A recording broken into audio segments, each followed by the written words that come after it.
Hello friends, welcome to beginner TNPSC. இன்னைக்கு இந்த வீடியோவில் எதை பற்றி பார்க்க போகிறோம் அப்படின்னா, யூனிட் 3 இந்தியன் நேஷனல் மூமெண்ட்டோட early uprising against British rule அப்படிங்கிற டாபிக் தான் பார்க்க போகிறோம். ஸோ இது எதில் கவர் ஆகுதுன்னு பார்த்தீங்கன்னா, 8th standard book unit 3 rural life and society அப்படிங்கிற டாப்பிக்கில் கவர் ஆகுது. ஸோ இந்த வீடியோ பார்த்துட்ருக்கீங்க அப்படின்னா கண்டிப்பாக சப்ஸ்கிரைப் பண்ணுங்கள். So it will be more encouragement for me to do more videos. அதே மாதிரி எனக்கு சப்ஸ்கிரைப் பண்ணவங்களுக்கு ரொம்ப ரொம்ப தேங்க்ஸ். ஓகே, ஸோ இப்போ வீடியோவை ஸ்டார்ட் பண்ணிடலாம். Unit 3 rural life and society. Introduction. In the pre-colonial period, Indian economy was predominantly an agrarian economy. So precolonial பீரியடில் நம்மளோட இந்தியன் எக்கனாமி அவ்வளோவா ஹையஸ்ட் பீக்கில் வந்துட்டு இல்லை அப்படின்னு சொல்கிறாங்க. So agriculture was then the primary occupation of the people. And even industries like textiles, sugar, oil, etc. were dependent on it. So agriculture அப்படிங்கிறது தான் ஒரு மெயினான வாழ்வாதாரமாக இருந்திருக்கு. அதுக்கப்புறம் இண்டஸ்ட்ரீஸ் எல்லாம் கூட like textile, sugar, oil industries எல்லாமே வந்துட்டு நம்மளோட அக்ரிகல்ச்சரை டிபெண்ட் பண்ணி இருக்க மாதிரி தான் இருந்துச்சு. The British government in India did not adopt a pro-Indian agriculture and land revenue policy. So British government என்ன பண்ணாங்க, அவங்களோட பிரிட்டனில் இருக்கிற மாதிரி இந்தியாவில் வந்துட்டு அக்ரிகல்ச்சர் எல்லாமே ரொம்ப டெவலப்மெண்ட் அப்படியெல்லாம் பண்ண கிடையாது. அதே மாதிரி லேண்ட் ரெவன்யூ பாலிசிஸும் நம்மளுக்கு டாக்ஸஸ் வந்து ஹையாக இது பண்ணுறதாகட்டும் அந்த மாதிரி கரெக்டான பாலிசி வந்து நம்மளோட அக்ரிகல்ச்சருக்கு கொடுக்கவே கிடையாது. British government introduced 3 major land revenue and tenurial systems in India. Namely, so இதுதான் இம்பார்ட்டண்ட், 3 லேண்ட் ரெவன்யூ சிஸ்டம் வந்து இன்ட்ரடியூஸ் பண்ணியிருக்காங்க.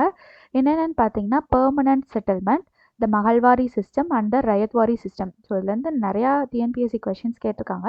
ஸோ அதனால் இது important. Permanent settlement, மகள்வாரி system and ryotwari system. The economic exploitation of the peasants led to the revolt in the future. Next பார்த்தீங்கன்னா, land revenue policy under the British. Types of land revenue policy under British. என்னென்ன land revenue policies? 3 subtype பார்த்துமா. என்னென்ன? Permanent settlement, ryotwari system, மகள்வாரி system. இதை யாரெல்லாம் introduce பண்ணோம்? So இந்த map வச்சு ஈஸியாக ஃபைண்ட் அவுட் பண்ணிடலாம். பெர்மனன்ட் செட்டில்மெண்ட் அப்படிங்கிறதுக்கு அதர் நேம்ஸ்லாம் இங்கே இருக்கும். ஸோ பெர்மனன்ட் செட்டில்மெண்ட் அப்படிங்கிறத இன்ட்ரடியூஸ் பண்ணவர் Lord Cornwallis. Lord Cornwallis introduced the permanent settlement. Next ryotwari system. Ryotwari system யார் இன்ட்ரடியூஸ் பண்ணால்? Thomas Munro. Ryotwari system Thomas Munro. Mahalwari system Lord William Bentinck. Mahalwari system Lord William Bentinck. Okay, next permanent settlement. when Robert Clive obtained the Diwani of Bengal, Bihar and Orissa in 1765, there used to be an annual settlement of land revenue. Robert Clive அப்படிங்கிறவர் இருக்காரு. So இந்த pink கலரில் highlight பண்ணியிருக்கிறது பார்த்தீங்கன்னா, அந்தந்த particular ஈவெண்ட்டில் British officer or any other names வந்துச்சுன்னா அதை வந்து நான் பிங்க் கலரில் ஹைலைட் பண்ணியிருக்கேன். ஓகே, ஸோ ராபர்ட் கிளைவ் அப்படிங்கிறவர் திவானி ரைட்ஸ் பெறுறாரு. எந்தெந்த இதுக்கெல்லாம் பிளேசஸ்க்கெல்லாம் பார்த்தீங்கன்னா, பீகார், பெங்கால் அண்ட் ஒரிசா. எப்போ? 1765. There used to be an annual settlement. So வருஷத்துக்கு ஒரு தடவை தான் லேண்ட் ரெவன்யூ பே பண்ணுற அந்த மாதிரி சிஸ்டம் வந்து வச்சுருந்தாரு. அதுக்கப்புறம் வாரன் ஹாஸ்டிங் அப்படிங்கிறவர் இவருக்கு அடுத்தது வர்றாரு. அவர் என்ன பண்ணுறாரு, 5 years ஒன்ஸ் வந்துட்டு லேண்ட் ரெவன்யூ பே பண்ணுற மாதிரி இருந்துச்சு. அப்புறம் திரும்பவும் அவரும் ராபர்ட் கிளைவ் இன்ட்ரடியூஸ் பண்ணதையே திரும்ப கொண்டு வந்துட்டார். During the time of Cornwallis. So இங்கே பார்த்தோம் இல்லையா, permanent settlement introduced by Lord Cornwallis. So இவர் தான் என்ன பண்ணியிருக்காருன்னு பார்த்தீங்கன்னா, 10 years settlement was introduced in 1793. அப்போது எப்போது பெர்மனன்ட் செட்டில்மெண்ட் அப்படிங்கிறது உருவாச்சுன்னு கேட்டிங்கன்னா 1793. அதை என்னன்னு சொல்லுவோம், அதை பார்த்தாச்சு, permanent settlement. So permanent settlement அப்படிங்கிறத இன்ட்ரடியூஸ் பண்ணவர் லார்ட் கார்ன்வாலிஸ். எப்போ? இன் 1793. ஸோ ஒரு ஃபவுண்டேஷன், ஒரு இன்ட்ரடக்ஷன் அந்த மாதிரி இருக்கிறது எல்லாமே நான் ப்ளூ கலரில் ஹைலைட் பண்ணியிருக்கேன். Okay, permanent settlement were made in Bengal, Bihar, Orissa, Varanasi divisions of Uttar Pradesh and northern Karnataka, which roughly covered 19% of the total area of British India. இப்போ permanent செட்டிலை introduce பண்ணிட்டாங்க. எல்லா இடத்துலையும் introduce பண்ணாங்க, India ஃபுல்லாக அப்படின்னு கேட்டால் கிடையாது. சில இடங்களான Bihar, Bengal, Orissa, Varanasi region of Uttar Pradesh, northern Karnataka இது எல்லாத்துலேயும் தான் இன்ட்ரடியூஸ் பண்ணியிருக்காங்க. அதுவே பார்த்திங்கன்னா நம்மளோட பிரிட்டிஷ் இந்தியாவில் 19% ஆஃப் த டோட்டல் லேண்ட் வந்துட்டு கவர் பண்ணியிருக்கு. இந்த பெர்மனன்ட் செட்டில்மெண்ட்டை அதர் நேம்ஸு என்னென்ன இருக்குன்னு பார்த்தீங்கன்னா ஜமீன்தாரி சிஸ்டம். ஸோ மெயினாக ஜமீன்தாரி சிஸ்டம் தான் சொல்லுவோம். நம்மளுக்கு பெர்மனன்ட் செட்டில்மெண்ட் கூட மைண்டில் ஞாபகம் இருக்காது, ஆனால் ஜமீன்தாரி அப்படிங்கிற ஞாபகம் இருக்கும். இந்த பெர்மனன்ட் செட்டில்மெண்ட்டை தான் நம்ம ஜமீன்தாரி சிஸ்டம் அப்படின்னு சொல்கிறோம். அதுக்கு அதர் நேம்ஸ்லாம் பார்த்தீங்கன்னா ஜாகிர்தாரி, மாகுர்சாரி அண்டு பிஸ்வேதரி அப்படின்னு 4 நேம்ஸ் இருக்குது. ஸோ அதர் நேம்ஸ் இல்லையா, பெர்மனன்ட் செட்டில்மெண்ட்கான அதர் நேம்ஸ். ஸோ அதனால் இது வந்துட்டு நான் கிரே கலரில் ஹைலைட் பண்ணியிருக்கேன். நெக்ஸ்ட் இதுக்கான சாலியன்ட் ஃபீச்சர்ஸ்லாம் என்னென்ன அப்படின்னு பார்க்க போகிறோம். So salient features of the permanent settlement. The zamindars were recognized as the owners of the land as long as they paid the revenue to the East India Company regulation. So இது வந்து last இயரில் கூட கேட்டிருக்காங்க. த zamindari system அப்படிங்கிறது important. So zamindars அப்படிங்கிறவங்க தான் ஒரு லேண்டோட ஓனராக வந்துட்டு ரெக்கக்னைஸ் பண்ணப்படுறாங்க. அதே மாதிரி ரெவன்யூ வந்துட்டு இவங்க தான் ஈஸ்ட் இந்தியா கம்பெனிக்கு. ஸோ கல்டிவேட்டர்ஸ் வந்து டைரெக்டாக வந்து ஈஸ்ட் இந்தியா கம்பெனிக்கு ரெவன்யூ வந்துட்டு டேக்ஸஸ் வந்துட்டு பே பண்ணுவாங்களா அப்படின்னா கிடையாது. ஸோ ஜமீன்தார்ஸ் வந்து தான் கல்டிவேட்டர்ஸ் கிட்ட லேண்ட் ரெவன்யூ ஆகட்டும் ஆர் டேக்ஸஸ் ஆகட்டும் எல்லாம் கனெக்ட் பண்ணி ஜமீன்தார் தான் பார்த்தீங்கன்னா ஈஸ்ட் இந்தியா கம்பெனிக்கு கொடுப்பாங்க. ஓகேவா. Next, the zamindars acted as the agent of the government for the collection of revenue from the cultivators. Zamindars என்ன பண்ணுறாங்க, ஒரு ஏஜெண்ட்டாக ஆக்ட் ஆகுறாங்க. யார் யாருக்கு இடையில, ஈஸ்ட் இந்தியா கம்பெனிக்கும் ப்ளஸ் கல்டிவேட்டர்ஸ்க்கும் இடையில ஒரு ஏஜெண்ட்டாக ஆக்ட் ஆகுறாங்க. எதுக்காக? for the collection of taxes and revenues. Okay. Next, the amount of revenue that the zamindars had to pay to the company was firmly fixed. So revenue வந்து இது collect பண்ணுறாங்க இல்லையா, அது வந்து ஒரு சீசனில் ஒரு மாதிரி கலெக்ட் பண்ணுவாங்களா அப்படின்னு கேட்டால் கிடையாது. அந்த ரெவன்யூ அப்படின்னு ஸோ பஞ்சம் ஏற்பட்டாலும் அதே ரெவன்யூ தான் கொடுக்கணும், ஆர் ஹை ப்ராஃபிட் வந்தாலும் அதே ரெவன்யூ தான் கொடுக்கணும். ஸோ ரெவன்யூ அப்படிங்கிறது fixed and would not be raised under any circumstances. They gave எவ்வளோ ரெவன்யூ கொடுத்துருக்காங்கன்னு பார்த்தீங்கன்னா 10 out of 11. ஸோ 11 பங்கில் 10 பங்கு வந்து ரெவன்யூவாக கொடுத்துருக்காங்க. யார் கலெக்ட் பண்ணுற அதையும் அந்த கவர்மெண்ட் தான் கலெக்ட் பண்ணுறாங்க. பிரிட்டிஷ் ஈஸ்ட் இந்தியா கம்பெனி தான் கலெக்ட் பண்ணுறாங்க. ஓகேவா. The zamindars would grant patta written agreement to the ryots. அந்த ரயோட்ஸ் அப்படிங்கிறவங்க பார்த்திங்கன்னா யாருன்னு பார்த்தீங்கன்னா அந்த நில உரிமையாளர்கள் அப்படின்னு சொல்லுவோம் இல்லையா. ஸோ அதை வந்து டெம்ப்ரவரியாக ஒரு ரெண்ட்டுக்காக வந்து வாங்குறாங்க. ஸோ ஜமீன்தார்ஸ் கிட்ட வாங்குறாங்க. ஜமீன்தார்ஸ் தான் ஓனர்னு பார்த்துருக்கோம். அவங்ககிட்ட ஒரு ரெண்ட்டுக்காக வாங்கிக்கிறாங்க. அவங்களுக்கு பேர் ரயோட்ஸ் அப்படின்னு சொல்லுவோம். ஸோ அவங்களுக்கெல்லாம் பட்டா வந்து கிராண்ட் பண்ணுறாங்க zamindars. The ryots become the tenants since they were considered the tillers of the land. இப்போ ரயோட்ஸ் என்ன ரயோட்ஸே வந்து டெனன்ஸ்னால் கல்டிவேட்டர்ஸாக மாற ஆரம்பிக்கிறாங்க. ஏன்னா அவங்க அந்த நிலத்தை வாங்கினாலுமே ஒரு என்ன சொல்கிறது, ஒரு வாடகைக்காக அந்த நிலத்தை வாங்கினாலுமே அந்த நிலத்தை எதுக்காக வாங்குறாங்க, அந்த நிலத்தில் அக்ரிகல்ச்சர் பண்ணுறதுக்காக தான் வாங்குறாங்க. கரெக்டாக. ஸோ அப்போது அந்த ரயோட்ஸே வந்து ஒரு கல்டிவேட்டர்ஸாக இங்கே மாறுறாங்க. Okay. All judicial powers are taken away from the zamindars. இது important. So zamindari permanent settlement சிஸ்டமில் வந்துட்டு ஜமீன்தார்ஸ் கிட்ட இருந்த அனைத்து விதமான ஜுடிஷியல் பவர்ஸும் யார் எடுத்துக்கிட்டா, ஈஸ்ட் இந்தியா கம்பெனி எடுத்துக்கிட்டாங்க. ஓகேவா.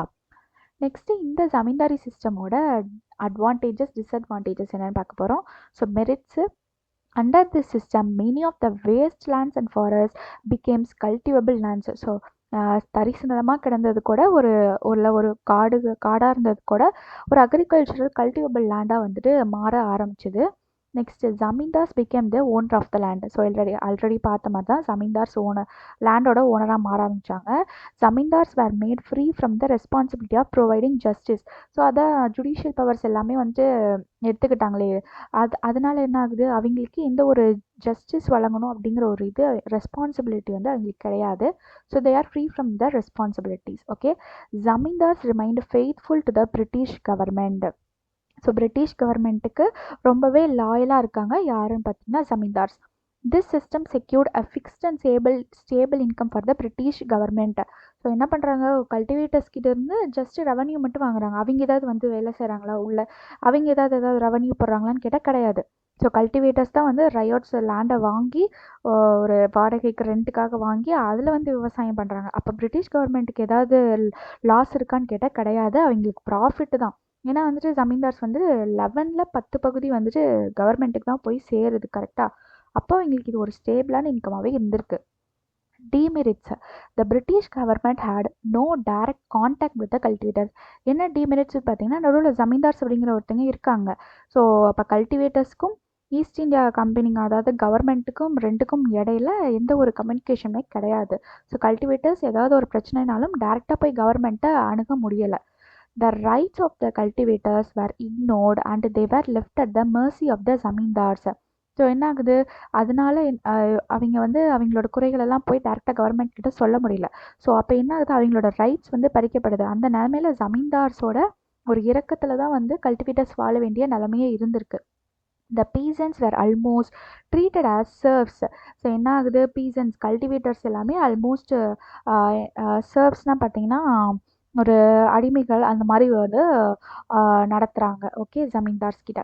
The system was made the zamindars lethargic and luxurious. ஏன் லெத்தாஜிக்னு சொல்கிறாங்க, ஜஸ்டிஸ் எதுவும் வழங்க தேவையில்லை, அவங்களுக்கு எந்த ஒரு ரெஸ்பான்சிபிலிட்டி இல்லை, ஜஸ்ட் ரெவன்யூ கலெக்ட் பண்ணி கவர்மெண்ட் கொடுக்கணும், அவ்வளோதான் வேலை. ஸோ அது இங்கே லெத்தாஜிக்காக தான் இருந்திருக்காங்க அண்ட் லக்ஸூரியஸாகவும் இருந்திருக்காங்க. Okay, many conflicts between the zamindars and the peasants arose in rural Bengal. So பெங்காலில் இருக்கிற வில்லேஜ் சைட்லாம் பார்த்தீங்கன்னா ஜமீன்தார்ஸுக்கும் கல்டிவேட்டர்ஸுக்கும் இடையில நிறையா முரண்பாடுகள் வந்துட்டு ஏற்பட ஆரம்பிக்குது. ஓகே, ஸோ இதுதான் பார்த்தீங்கன்னா ஜமீன்தாரி சிஸ்டமோட இது. Next ryotwari system. Ryotwari system யார் introduced by Thomas Munro and captain Reed in 1820. அது எப்போ இன்ட்ரடியூஸ் பண்ணாங்க, 1793 பெர்மனன்ட் செட்டில்மெண்ட். ரயத்வாரி சிஸ்டம் பார்த்தீங்கன்னா 1820. Okay, next major areas of introduction of ryotwari system includes. So என்னென்ன இடங்களெல்லாம் ரயத்வாரி சிஸ்டம் இன்ட்ரடியூஸ் பண்ணாங்கன்னு பார்த்தீங்கன்னா Madras, Bombay, Assam, Coorg provinces of British India. So இந்த இடங்களெல்லாம் ரயத்வாரி சிஸ்டம் இன்ட்ரடியூஸ் பண்ணியிருக்காங்க. இது என்ன பண்ணுது பார்த்தீங்கன்னா, by ryotwari system the rights of ownership was handed over to the peasants. இப்போ ஜமீன்தார்ஸ் கிட்ட இருந்து எங்கே போயிடுச்சு, பீசன்ஸ் வந்துட்டு நிலத்தோட உரிமையாளர்களாக ஆக ஆரம்பிக்கிறாங்க ரயத்வாரி சிஸ்டமில். British government collected taxes directly from the peasants. இப்போ என்னாச்சு, ஜமீன்தார்ஸ் நடுவில் இல்லை, அப்போ டாக்ஸஸ் எப்படி டேரெக்டாக வந்து தான் கவர்மெண்ட் வந்து கலெக்ட் பண்ணும். அப்போ பிரிட்டிஷ் கவர்மெண்ட் டேரெக்டாக கல்டிவேட்டர்ஸ் கிட்டேயே ரெவன்யூஸ் அண்ட் டாக்ஸஸ் வந்து கலெக்ட் பண்ண ஆரம்பித்தாங்க. Initially 1/2 of the estimated produce was fixed as rent. இவங்க என்ன பண்ணோம், அந்த ஓனர் ஆனாலுமே பிரிட்டிஷ் கவர்மெண்ட் தான் அதுக்கு ஓனர் மாதிரி. இப்போ வந்து என்ன பண்ணுறாங்க, கல்டிவேட்டர்ஸ் வந்துட்டு அவங்களோட ரெவன்யூவில் பாதி பங்கு வந்து வாடகையாக வந்து பிரிட்டிஷ் கவர்மெண்ட்டுக்கு லேண்டுக்காக கொடுக்குறாங்க.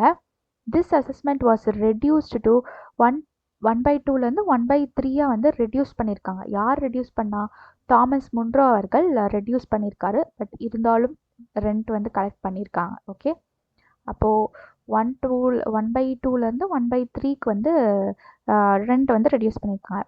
The revenue was based on basis of the soil and the nature of the crop. So அவங்களுக்கு வருமானம் எப்படி கிடைச்சிது அப்படின்னு பார்த்தீங்கன்னா, அந்த சாயிலோட தன்மை ஃபர்டிலிட்டியை பொறுத்தும் ப்ளஸ் அந்த பயிரிடுற அந்த க்ராப்பை பொறுத்தும் தான் ரெவன்யூ வந்து வந்துட்டு இருந்துச்சு. ரெண்ட் வந்து எப்படி கலெக்ட் பண்ணுவாங்க அப்படின்னு கேட்டிங்கன்னா, periodically revised generally after 20 to 30 இயர்ஸ்க்குள்ளே பீரியாடிக்கலாக ரெண்ட் வந்து கலெக்ட் பண்ணிகிட்டே இருப்பாங்க. The portion of the cultivators became more secure. Position வந்துட்டு கல்டிவேட்டர்ஸோட பொசிஷன். ஸோ இங்கே ஜமீன்தார்ஸ் அப்படிங்கிறது யாருமே இல்லை. ஸோ அப்போ கல்டிவேட்டர்ஸோட பொசிஷன் ஓரளவுக்கு நல்லா தான் செக்யூராக தான் இருந்திருக்கு, ஆனால் ரொம்ப கிடையாது, but secured. In this system the settlement was made between the government and the ryots. இப்போ என்ன செட்டில்மெண்ட் யார் யாருக்கும் நடக்குது, ஜமீன்தாரி சிஸ்டம் பெர்மனன்ட் செட்டில்மெண்ட்டில் பார்த்தீங்கன்னா யார் யாருக்கும் நடுவில் நடந்திருக்கும், ஜமீன்தார்ஸுக்கும் அந்த கவர்மெண்ட்டுக்கும் நடந்திருக்கும் செட்டில்மெண்ட்டு. இங்கே பார்த்தீங்கன்னா ரயோட்ஸுக்கும் கவர்மெண்ட்டுக்கும் டேரெக்டாக செட்டில்மெண்ட் வந்து நடக்குது. In fact the government later claimed that the land revenue was rent and not a tax. So land revenue வந்துட்டு போடுறாங்க இல்லையா, அது வந்துட்டு அந்த லேண்டை வச்சுருக்கிறதுக்காக நான் வாடகை தானே தவிர நீங்கள் எங்கள் கவர்மெண்ட்டுக்கு டேக்ஸ் எல்லாம் பே பண்ணல அப்படிங்கிறது கவர்மெண்ட் வந்து லேட்டராக சொல்கிறாங்க இந்த மாதிரி. ஓகேவா, இதில் அட்வான்டேஜஸ் டிஸ்அட்வான்டேஜஸ் என்னென்னு பார்க்க போகிறோம். So revenue settlements was done directly with the ryots. என்னாச்சு, அந்த நிலத்தை ரெண்ட்டுக்கு எடுத்துக்கிட்டே டேரெக்டான செட்டில்மெண்ட் வந்து கவர்மெண்ட் வச்சுக்கிட்டாங்க. அது ஒரு நல்ல இதுதான். Measurement of field and then estimation of produce was calculated. So அந்த ஃபீல்டை வந்து எல்லாம் மெஷர் பண்ண ஆரம்பிக்கிறாங்க. அதில் எவ்வளோ வந்து நம்மளால் வருமானம் ஈட்ட முடியும் அப்படிங்கிறது எல்லாமே எஸ்டிமேட் பண்ண ஆரம்பிக்கிறாங்க. ஸோ இதுவும் குட் ஒன் தான். Government fixed the demand at 45% to 55% of the producer. So என்ன ஆகுது, கவர்மெண்ட் வந்துட்டு 45 ப்ரொடக்ஷன் வந்து 55% ஆஃப் த ப்ரொடியூஸ் வந்துட்டு டிமாண்ட் வந்துட்டு இருக்கும் அப்படின்னு சொல்லி ஃபிக்ஸ்டாக தான் வச்சுருக்காங்க. ஸோ அந்த அளவுக்கு தான் வந்து க்ராப்ஸும் வந்துட்டு ப்ரொடியூஸ் ஆகிருக்கு. நெக்ஸ்ட்டு ஏன்னா மெஷர்மெண்ட் ஆல்ரெடி மெஷர்டு எஸ்டிமேட் பண்ணியிருக்காங்க, அதுக்கு தகுந்த மாதிரி தான் வருது. Effects of the ryotwari settlement. So இதில் சம் டிஸ்அட்வான்டேஜஸ் என்னென்னு பார்த்தா, in most areas the land revenue fixed was excessive. Revenue வந்து இது பண்ணாங்க, ஆனால் அந்த லேண்ட் ரெவன்யூ பார்த்திங்கன்னா ரொம்பவே அதிகமாக இருந்தது. ரயோட்ஸுக்கு இப்போ ஒரு பேடான வெதர் சீசன் இருக்கும்போது அந்த டைமில் கிராப்ஸ் எல்லாம் நல்லா விளையாது. அப்போது அவங்களால லேண்ட் ரெவன்யூ அதிகமாக வச்சா எப்படி பே பண்ண முடியும்? ஸோ அது வந்து ஒரு ஹார்டஸ்டான இதுவாகவே இருந்தது ரயோட்ஸுக்கு. Under the system the government exploited the farmers instead of zamindars. என்ன பண்ணாங்க, இப்போயும் கவர்மெண்ட் ஏதாவது இன்வெஸ்ட் பண்ணாங்களா? கிடையாது. அவங்ககிட்ட ஜஸ்ட் டாக்ஸஸ் ஆர் அவங்க என்ன சொன்னாங்க, ரெண்ட்டுன்னு சொன்னாங்களா? ஸோ அது மூலியமாக என்ன பண்ணிக்கிட்டாங்க, அவங்களுக்கான சோர்ஸை தான் வந்துட்டு ரயோட்ஸ் கிட்டேருந்து ஃபார்மர்ஸ் கிட்டேருந்து கலெக்ட் பண்ணிக்கிட்டாங்க. அப்போது அவங்களுக்கு லாபமே தவிர்த்து ஜமீன்தார்ஸ் மட்டும் நடுவில் இல்லை, அது ஒன்று தான். ஓகேவா? ஸோ இங்கேயும் அவங்களுக்கு லாபம் தான், ஜமீன்தாரி சிஸ்டம்லேயும் அவங்களுக்கு லாபம் தான். நெக்ஸ்ட்டு பார்த்திங்கன்னா Mahalwari system. மகள்வாரி system a brain child of Holt Mackenzie was modified version of zamindari settlement. So Mahalwari சிஸ்டமை brain child of Holt Mackenzie அப்படின்னு சொல்கிறாங்க. அது வந்து ஜமீன்தாரி செட்டில்மெண்ட்டோட மாடிஃபைடு வெர்ஷன் தான் மகள்வாரி சிஸ்டம் அப்படின்னு சொல்கிறாங்க.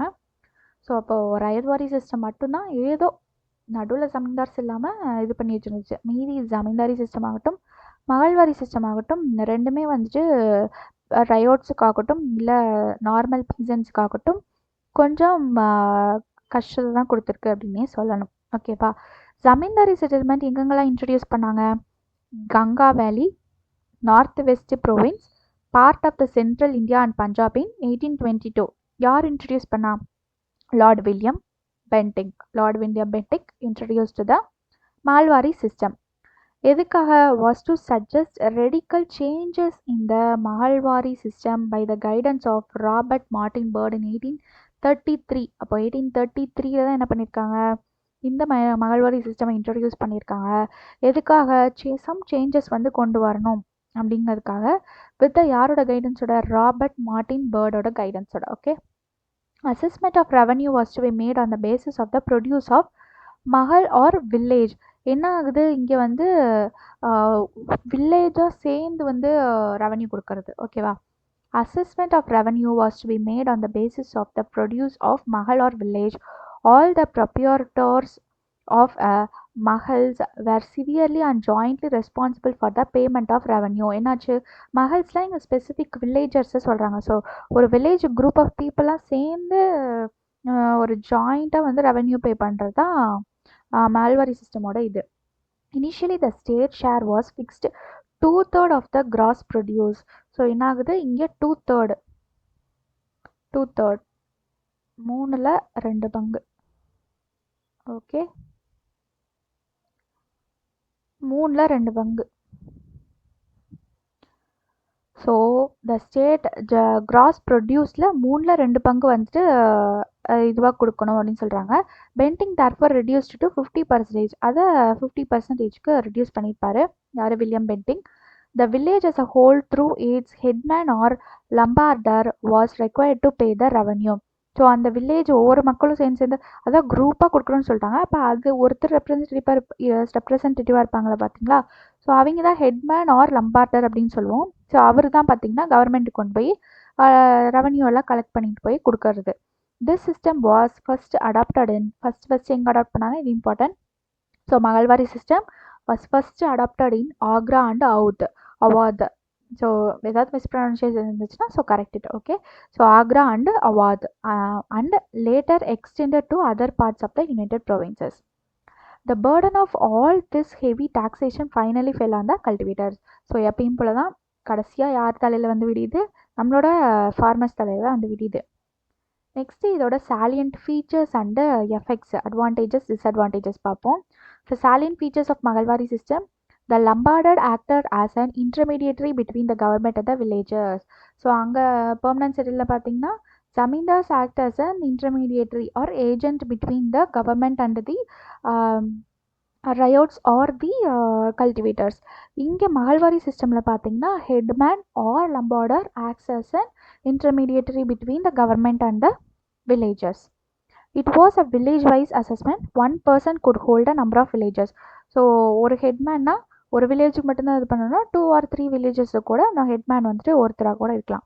The village community was the owner of the village common land. The village land belongs to the village community. ஆனால் அந்த வில்லேஜோட லேண்ட் யாருக்கு சொந்தமாக இருந்தது? அந்த வில்லேஜ் பீப்புள்ஸ்க்கு தான் சொந்தமானது. இருந்தாலும் அவங்க கல்டிவேட் பண்ணி யாருக்கு ரெவன்யூ கொடுக்கணும்? கவர்மெண்ட்டுக்கு தான் ஃபைனலி கொடுக்க போகிறாங்க.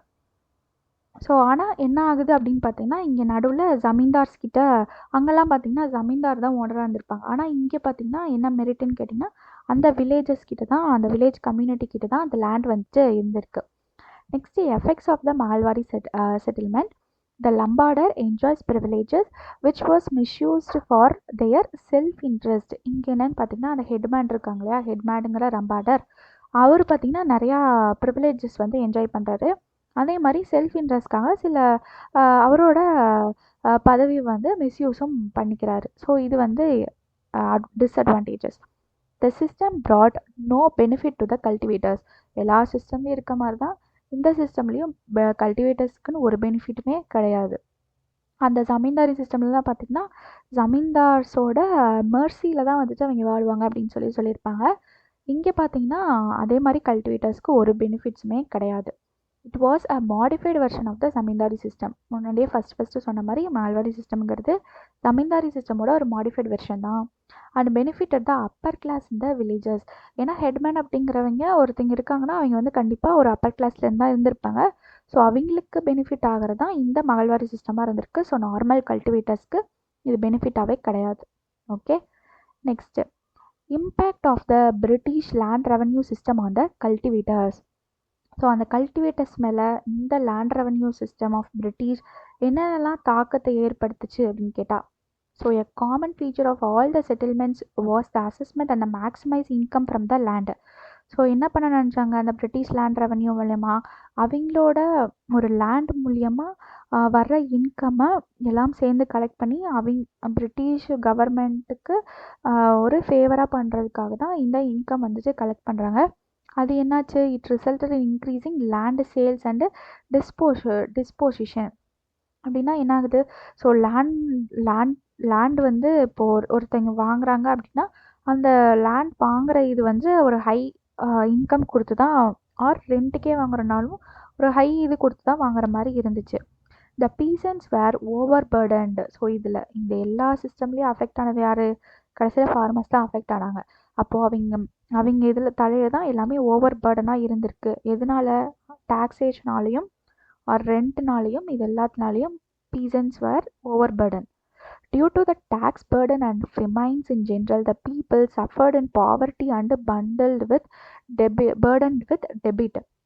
என்னாச்சு, டேக்ஸ் வந்து கொடுக்கணுமா, அப்போது பஞ்சமாக இருக்கிற இடத்துல அவங்க டேக்ஸ் கொடுத்தாகணும். அப்போ டேக்ஸ் கொடுக்கணும் அப்படின்னா வட்டிக்கு வாங்கியோ இல்லை கடன் வாங்கியோ தான் ஒரு கவர்மெண்ட்டுக்கு கொடுக்க முடியும். அப்போது என்ன ஆகுது, அந்த ஃபார்மர்ஸோ ஒரு கல்டிவேட்டர்ஸோ என்ன பண்ணுறாங்க, ஒரு கடன் வாங்கி கொடுக்கறனால கடன் வாங்குறது ஒரு பர்டனாக இருக்குது.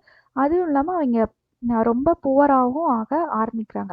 This had to seek the money lenders who became rich and acquired landlords from the peasants. ஆனால் என்ன பண்ணுறாங்க, ஒரு சைடில் பீசன்ஸ் வந்துட்டு ரொம்ப பாவர்ட்டி நிலைமைக்கு போயிட்டுருக்காங்க. இன்னொரு சைட் மணி லெண்டர்ஸ் ஆகட்டும், லேண்ட்லார்ட்ஸ் ஆகட்டும், இல்லை ஜமீன்தார்ஸ் ஆகட்டும், எல்லாரும் ரிச் ஆகிட்டே போகிறாங்க இதனால. ஸோ இது வந்து ஒரு மேஜரான impact. The zamindars, money lenders and lawyers exploited the poor peasants. The stability and continuity of the Indian villages were shaken. Cottage industries disappeared on account of the import of British goods and the peasants had nothing to supplement their income.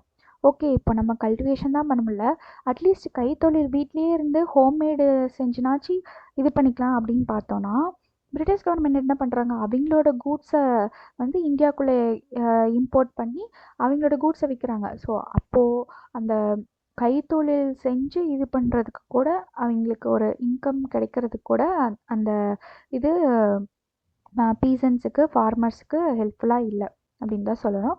The old body of custom was replaced by new apparatus of law, customs fees, lawyers and formal procedures. இங்கே என்ன ஆகுது? So பழைய மாதிரியான customs வந்து இப்போ நிறையா British என்ன பண்ணுறாங்க, புதுமையான லாஸ், இன்க்ரீஸ் ஆஃப் டேக்ஸு, இது எல்லாமே வந்து புதுசாக கொண்டு வந்துகிட்டே இருக்காங்க. நம்மளோட பழைய கஸ்டம்ஸ் வந்துட்டு மறைஞ்சிட்டே வர ஆரம்பிக்குது. The British policy proved advantageous only to the government of a privileged section of the society at the cost of the cultivators who were the rightful owners of their lands and claimants of the larger share of the producer. அதே இதுதான் சொன்னேன். என்ன ஆகுது, government வந்துட்டு நான் actually அந்த லேண்டுக்கான owners பார்த்திங்கன்னா அந்த கல்டிவேட்டர்ஸ் தான், இருந்தாலுமே அவங்க டேக்ஸ் பே பண்ணுறாங்க கவர்மெண்ட்டுக்கு. அதுவும் இல்லாமல் நடுவில் வந்துட்டு சில ஏஜென்ட்ஸ் ஆகட்டும் இல்லை இன்டர்மீடியேட்டர்ஸ் ஆகட்டும் எல்லோரும் வந்துட்டு அந்த இதை சுரண்டிட்டு போகிறாங்க. கவர்மெண்ட்டும் சுரண்டுது. கடைசியில் பாதிக்கப்பட்டது கல்டிவேட்டர்ஸ்லாம். லார்ஜ் ஷேர் ஆஃப் ப்ரொடியூஸ் பண்ணாலுமே கடைசியில் பாதிக்கப்பட்டது கல்டிவேட்டர்ஸ் தான் அப்படின்னு சொல்லி முடிக்கிறாங்க. ஓகேவா? நெக்ஸ்ட்டு பீசன்ஸ் ரிவோல்ட், இதெல்லாமே வந்துட்டு நம்ம அடுத்தடுத்த வீடியோவில் பார்க்கலாம். ஸோ தேங்க்ஸ் ஃபார் வாட்சிங் மை வீடியோ. அதே மாதிரி உங்கள் ஃப்ரெண்ட்ஸ் யாராவது படிக்கிறாங்களாலும் ஷேர் பண்ணுங்கள். நான் வந்து ஷார்ட்ஸ் போட்டுட்ருக்கேன். ஷார்ட்ஸில் என்ன போடுறேன் அப்படின்னு கேட்டிங்கன்னா, ஸோ ப்ரீவியஸ் இயர் கொஷின்ஸ் எல்லாமே போட்டுட்ருக்கேன். வித் என்னென்ன புக்ஸில் வந்துட்டு அது எடுத்திருக்காங்க அப்படிங்கிறத முதற்கொண்டு நான் போட்டுட்ருக்கேன். ஸோ அதையும் போய் வாட்ச் பண்ணுங்கள். ஏதாவது எனி அதர் டவுட்ஸ் ஒரு எதாக இருந்தாலும் கமெண்ட் பாக்ஸில் கமெண்ட் பண்ணுங்கள். ஓகே, அதே மாதிரி மறக்காமல் சப்ஸ்கிரைப் பண்ணிடுங்க. ஸோ நிறைய பேர் வீடியோஸ் பார்க்குறீங்க, ஷார்ட்ஸும் பார்க்குறீங்க, but please subscribe. Okay, so thanks for வாட்சிங் மை வீடியோ. தேங்க்யூ.